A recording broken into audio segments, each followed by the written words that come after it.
بسم اللہ الرحمن الرحیم۔ حدیث نمبر 71 71 نمبر۔ وہ خطبہ میں فرما رہے تھے کہ میں نے رسول اللہ صلی اللہ علیہ وسلم کو یہ فرماتے ہوئے سنا کہ جس شخص کے ساتھ اللہ تعالیٰ بھلائی کا ارادہ کرے اسے دین کی سمجھ عنایت فرما دیتا ہے، اور میں تو محض تقسیم کرنے والا ہوں، دینے والا تو اللہ ہی ہے، اور یہ امت ہمیشہ اللہ کے حکم پر قائم رہے گی، اور جو شخص ان کی مخالفت کرے گا انہیں نقصان نہیں پہنچا سکے گا یہاں تک کہ اللہ کا حکم قیامت آ جائے اور یہ عالم فنا ہو جائے۔ مقصد اس میں یہی بتایا گیا ہے کہ جو امت مسلمہ ہے وہ ہمیشہ اللہ کے حکم پر قائم رہے گی اور اس کو کوئی نقصان نہیں پہنچا سکے گا یہاں تک کہ قیامت آ جائے گی۔ اللہ تعالیٰ اس حدیث کو سمجھنے کی توفیق عطا فرمائے، آمین۔ حدیث نمبر 72 72 نمبر۔ میں عبداللہ بن عمر رضی اللہ تعالیٰ عنہ کے ساتھ مدینہ تک رہا۔ میں نے اس ایک حدیث کے سوا ان سے رسول اللہ صلی اللہ علیہ وسلم کی کوئی اور حدیث نہیں سنی۔ وہ کہتے تھے کہ ہم رسول اللہ صلی اللہ علیہ وسلم کی خدمت میں حاضر تھے کہ آپ صلی اللہ علیہ وسلم کے پاس کھجور کا ایک گاوا لایا گیا۔ اسے دیکھ کر آپ نے فرمایا کہ درختوں میں ایک درخت ایسا ہے اس کی مثال مسلمان کی طرح ہے۔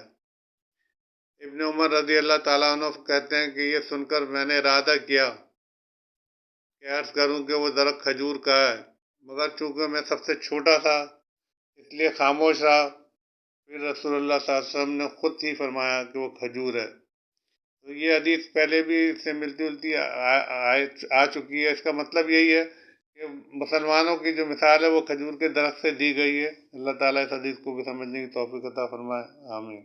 حدیث نمبر 73 73 نمبر۔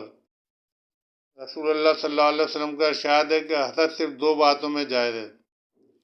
ایک تو اس شخص کے بارے میں جسے اللہ نے دولت دی ہو اور وہ اس دولت کو راہ حق میں خرچ کرے پر بھی قدرت رکھتا ہو، اور ایک اس شخص کے بارے میں جس سے اللہ نے حکمت کی دولت سے نوازا اور وہ اس کے ذریعے سے فیصلہ کرتا ہو اور لوگوں کو اس حکمت کی تعلیم دیتا ہو۔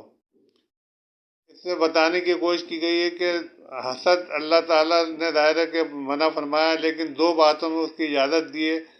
اس کا دوسرا پہلو اگر دیکھا جائے تو حسد کے معنی رش کے ہو جاتے ہیں کہ آدمی کسی کی قسمت پہ رش کرے، جیسے اللہ تعالیٰ نے سب کچھ دیا اور وہ کام بھی اچھے کر رہا جاتے ہیں۔ مثال کے طور پہ اللہ تعالیٰ نے دولت جس شخص کو دی اور وہ اس دولت کو اللہ کی کاموں میں خرچ کرے، لوگوں کی مدد میں، غریبوں کی پریشانیاں دور کرنے میں، بیماروں کی دوائیوں میں، اسپتال میں، اگر اچھے نیک کاموں میں خرچ کرے تو وہ شخص کی اس ذات کے اوپر انسان کو حسد کرنا چاہیے تاکہ وہ اس جیسا بن سکے۔ اور جیسا دوسرا وہ جس کو اللہ نے عقل دی، حکمت دی اور سمجھ دی اور وہ ان سے ایسے فیصلے کرے جن سے دوسروں کو فائدہ پہنچے اور لوگوں کو اس کی تعلیم بھی دے، ان کو سکھائے بھی کہ کس طرح سے حکمت سے کام لینا چاہیے۔ ان دونوں شخصوں کے بارے میں اللہ تعالیٰ نے جائز قرار دیا ہے کہ ان سے حسد کی جائے۔ اللہ تعالیٰ ہم سب کو سمجھنے کی توفیق دے، آمین۔